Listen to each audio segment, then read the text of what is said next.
Too many campaign with us. Straight up, we no angel dust. Label us notorious. Love ass niggas that love the bus. It's strange to us. Y'all niggas be scrambling, gambling. Mandolins and violins. We just sitting here trying to win. All right, folks, welcome. This is the first time I'm doing this. This is, big test run here, but starting my own, golf talk show. Chalk Dirty to Me will be the name of the show. I've been doing, the golf outrights in the DFS world for about a year now. I work with statistics. I have a background with statistics, and kind of fell in love over COVID with, the DFS world. Was able to cash a winner at the CJ Cup for $25,000 earlier this year, and a second place in the same competition. And from listening to guys like Rick Rungood, Pat Mayo, Brian Kishner, Matt Wiley, Jeff Feinberg, kind of just was inspired to start talking golf on my own. So this is the first shot at that.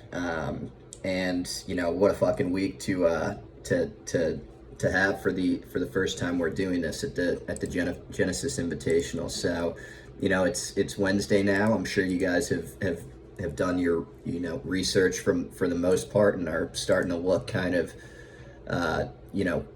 at the board in terms of ownership and things along those lines, and make some DFS plays for this show today. I'm going to stick to the DFS plays. Maybe going forward, I'll do a show for outrights and then a separate show for DFS. But for the sake of this show, we're gonna focus here on the DFS world. So we have some ownership projections out there now. The Genesis, it's huge competition this week on DraftKings. 70,000 entries, 300K payout for the $20 buy-in, 50,000 payout for the $5 buy-in. So big competitions this week. And what a course and what a venue and what an event to do that at for the first big DK event of the year. So we're at Riviera, one of the most beautiful courses there really is out there in the world, and beautiful, also difficult,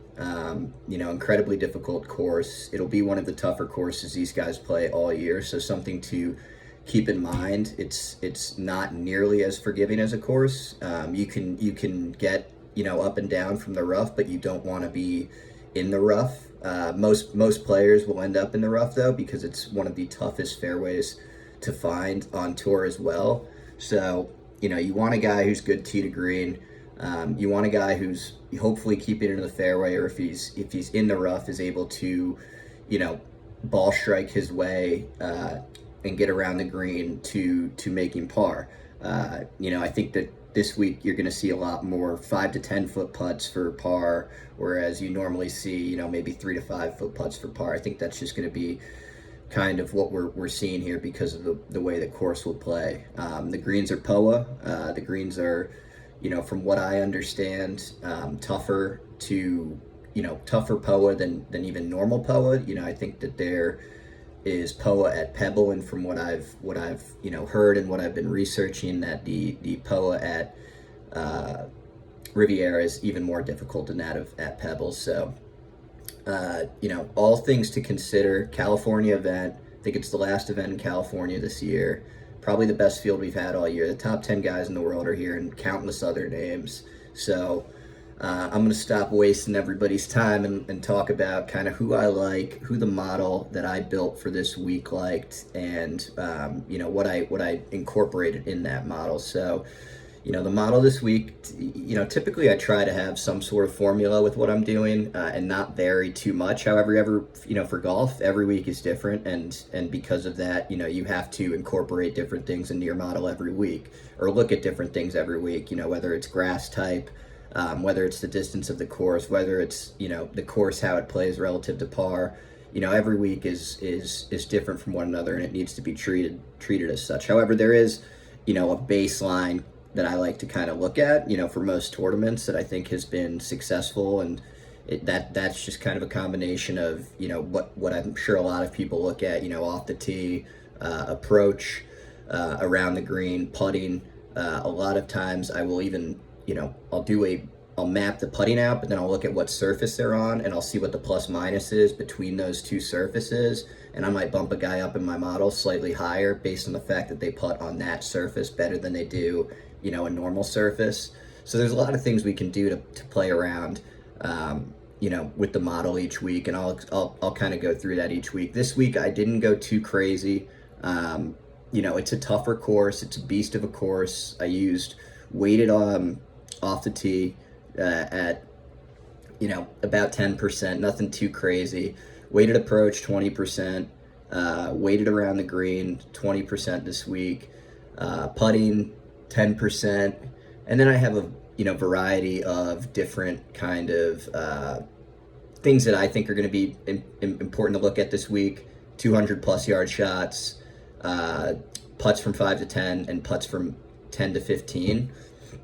So I thought that this week, again, you know, I try not to look at the distances all that much. However, I do think in a week where most guys are going to be, you know, not struggling, but trying to save par more than they're looking to score birdie, if that makes sense, just because of the way this tournament will play out, I think we'll have a way lower winning score than we're typically seeing this year.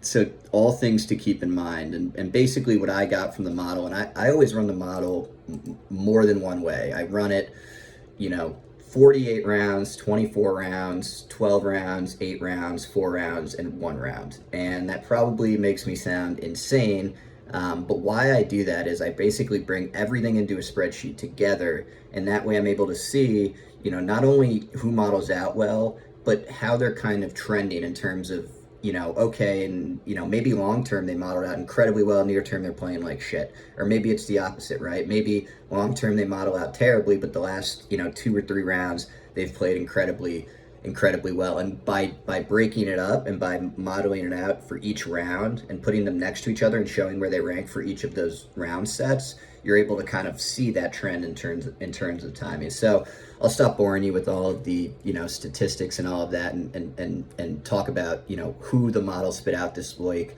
who we like, and who we're thinking about playing. So what I'll do now is I'll give the top 20 for my model this week, and then I will talk about who I like, and we can go from there. So the model this week spit out Cantlay number 1 across all the averages, Sungjae number 2, Rahm 3, Zalatoris 4, JT 5, Hideki 6, Xander 7, Scheffler 8, Hoagie 9, Henley 10, Bezadenhout 11, like Bezadenhout, Seamus 12, Cameron Tringale 13, Fitzpatrick 14, like that one as well, like Fitzpatrick at 8,100, Ryan Palmer 15, Leishman 16, Cam Smith 17, McNeely 18, List 19, Kevin Na 20. So those are your top 20, and those are all based off of the DK pricing, so keep that in mind. You know, I take that into consideration in terms of where I see their value. So I say that because now I want to talk about who I like with the ownership that I'm seeing. So what I typically do is, you know, after all of that modeling, depending on how many lineups I'm playing, I basically break up that, you know, the overall field into a shorter list.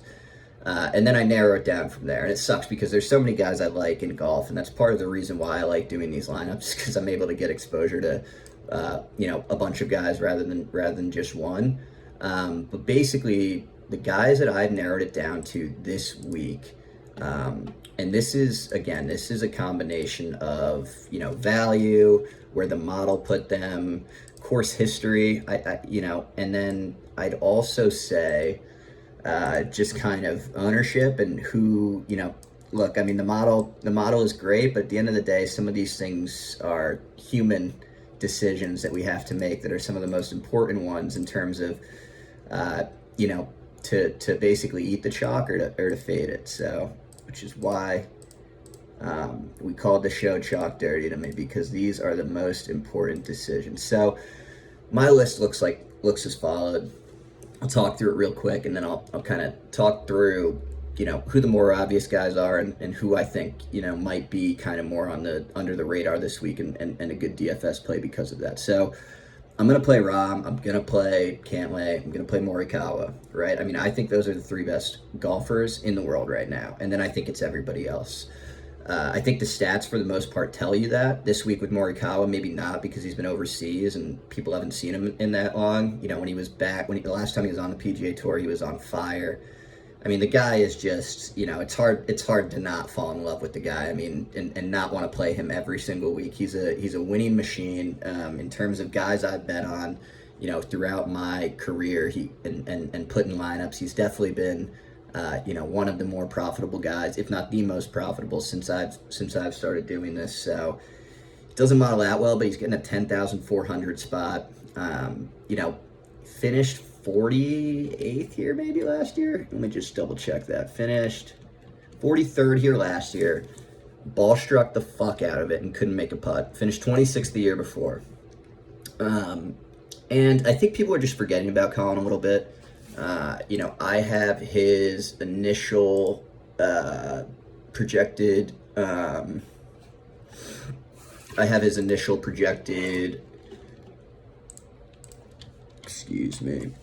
ownership at, let's see here, Colin Morikawa,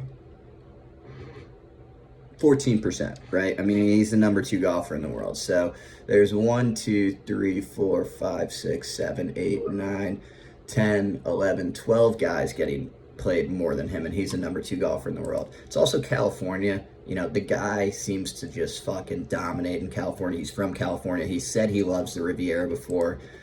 I don't know. I'm gonna play the guy, and if he screws me, I'm not gonna care all that much because I think he is a guy who is gonna come to play and gonna come to win. So those were the top 3.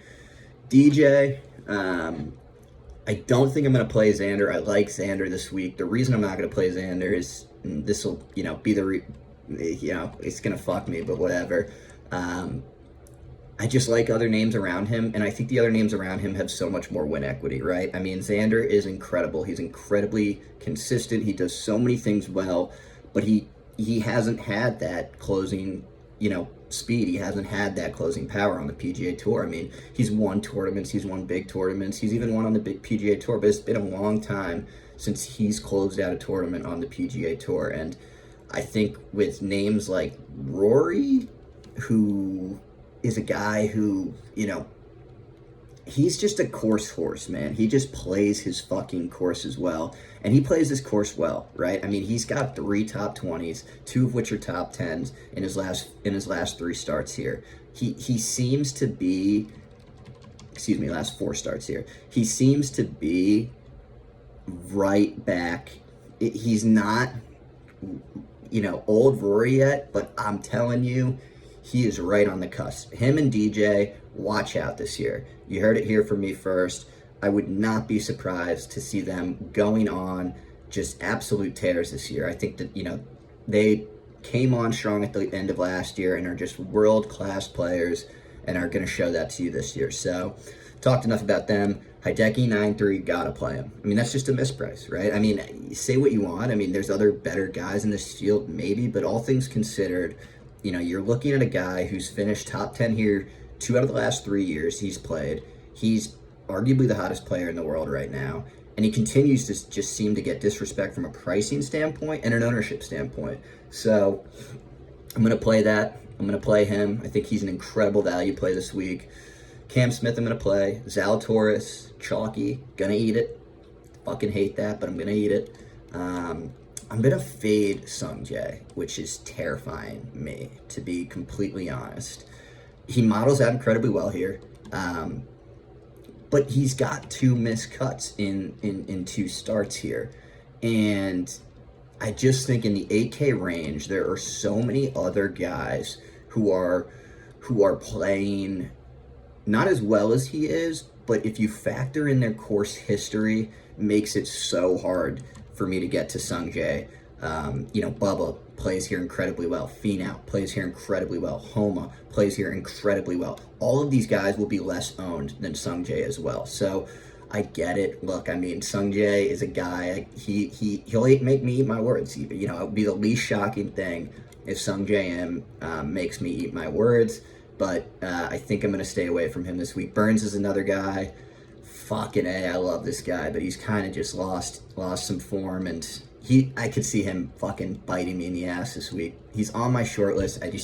Out of what I've done so far, I don't know if I'm gonna get to him or not, and maybe that's a mistake. But Bubba, I mentioned these guys before: Bubba, Finau, Homa, Scott, Fitzpatrick, Gooch. You might think I'm crazy. I'm gonna play every single one of those guys. I love the 8K range this week. I love it. That's where I'm gonna, try to make all the money, and we'll see whether or not that comes to fruition or not. But that's what I'm seeing. 7Ks. I've got Na, Casey, Hoagie, Power, Norin, List, Peters, Siwoo, Thigala, Bezaden Hout, McNeely, Lanto, Adam Hadwin, Mackenzie Hughes, Ortiz written down. So out of those guys, I'm not gonna play all of those guys, obviously. I definitely this is again, this is gonna be my fucking Aaron Weiss play from last week. Or my Thigala play from 2 weeks ago, which cost me all the money in the world. But I like fucking Peters this week. God damn it. And I know everybody in the world likes Peters this week. So, I've been seeing 15, 16% ownership projections on him. God, I'm going to play him. I'm going to play a little bit of Peters. And by a little bit, I'm going to put him in 25% of my lineups. And I hope he doesn't fuck me. The chalk this year has been so hit or miss. Literally, like, look at Scheffler last week, the chalkiest guy, and he wins. Week before, McNeely, one of the chalkiest guys, and he finishes 30th. The same story, right? Both guys who never won before, who were the chalkiest players, and so it's just funny how that's happened this week, this year. So the sicko range, the 6K range. Shout out to my guy Rob DFS for the sicko range. Yeah, I'll give you guys my names here. Again, I haven't decided who I'm gonna play yet. Out of these names, these names that I'm about to read, there's one I'm not gonna play, but I'm gonna say him just because he's so fucking good. But he fucked me last week. And it's Aaron Weiss. He's incredibly talented. What I'm going to play here, the narrative this week, is if I'm deciding between two guys, I'm going to lean towards course history because it's such a tough course. And Weiss has missed the cut here twice. So I love Weiss. Long term, he models out great here. I have him 12th after, the last 48 rounds. After all the different rounds I did, he's 68th. So long term, again, great model play, but not near term showing form, and hasn't played well here. So I'm probably going to stick away from Weiss, but he's worth mentioning because he's that fucking talented. Laird, that guy. I mean, if you're gonna learn, there's a few guys that I think are just great plays for 6Ks at certain courses, and Laird. He's a tough bastard. I'm telling you, man. He gets up and down. He's gritty. He plays a tough style of golf, and I think that and the eye test from last week and a great finish last week. He's got 2 top 10s in his last 5 showings at this course. He's coming in with some form. 6,900, low ownership. I'm gonna play him. Right? I'm gonna play that. It's almost like the Hadwin thing to me last week. There was Hadwin to me seemed like he just fit everything so well, and everything was pointing to Hadwin. There was a little bit of chalk there, but I played a ton of Hadwin last week, and I'm glad I did, minus his collapse on Sunday. But sometimes I just think you have to listen to your gut, and your eyes tell you something, and yes, there might be chalk, not for the Laird situation, but last week for the Hadwin one, and you got to just kind of go with your gut at sometimes. So I like Laird. The other names I like in the 6K range: Weiss, Stallings, Wyndham Clark, Aaron Rye, JT Poston, and David Lipsky. Lipsky and Rye, and this is the last I'll say, and then I'll let everybody run here. They're going to be so low owned, and nobody fully knows who they are yet. no one fully knows who they are yet, right? So you're getting them at a low price. You're getting them at low ownership. They both played well in the California swing. And I think they're both guys who are going to play well in tougher conditions. I do. They're European Tour guys. Rye won an incredibly tough tournament, I believe last year or 2 years ago, where it was like the winning score was like 6 under. And his tee to green game, man, is so underrated. He is figuring stuff out with his putter and around the green still, but he puts incredibly well on POA. So I like Rye a lot. He's actually played here. He's finished top 40, which gives me even more love for backing him. Oh, one guy I forgot, who I'm sure everybody has talked about, the Gala. I'll give my quick hype up. He looked great last week. I mean, I've been on him every week in DFS, and last week I pulled out. And it wouldn't, after I ran through things, I didn't have Scheffler in any lineups last week. I played him outright, and I bet him outright and didn't play him in any lineups. Maybe that was a psychopath move, but it ended up winning me money. Obviously, I would have loved to probably have had the opposite last week because I had some good lineups, good 6 for 6 lineups, but wasn't the case. So, Thigala, though, man, I mean, I've been on him every week, but last week I pulled out last week after he fucked me at the Pebble Beach Pro-Am. I had some balling lineups at Pebble Beach, and he was the 6th guy, and I had 5 of 6, and he didn't go 6 of 6, so he cost me some money. And then, of course, the next week he goes out and finishes 3rd, and he's played Riviera before. He's a California guy, and again, you know, there's some guys who just play out in California like all the time and seem to play well there, and sometimes I think it's worth looking at. So Sahith, I think, is also going to be a guy that plays tougher course as well. You know, we don't have a lot of data on that yet, but he is one of those guys that he does everything pretty well. He doesn't really like have a huge chink in his armor. They're like small ones in different, like, all different categories. Like, he's not like necessarily great yet at one thing, but he's not bad at anything. So I like that. This week. 7,300 price. I think if he's going to be 5% played, I'm going to play him. And see what happens. So that's who I like this week. I'd love to know who you guys like. I'd love to, love to hear from you guys. Some kind of maybe less chalky 7K plays. I, for some reason, have the worst luck with the 7K range. It's their range that seems to trick me up the most. So I tend to do better with the 6K range. I don't know why that is, but any 7K, 6K plays you guys want to send to me, that would be great. One more, I just want to say thanks again, to guys I've been listening to. I think I forgot to mention one guy that I think is very much worth noting, and that's Andy Lack as well, who I've been, listening to his podcast, and he's doing a lot of great stuff in the golf industry as well. So, all those people out there, and if I didn't mention you, I apologize. All those shows I listen to, that's kind of where I got the inspiration to go ahead and do this. And that's the first episode of Chalk Dirty to me. And we'll look to run it back sometime next week for the Honda, I think. Peace.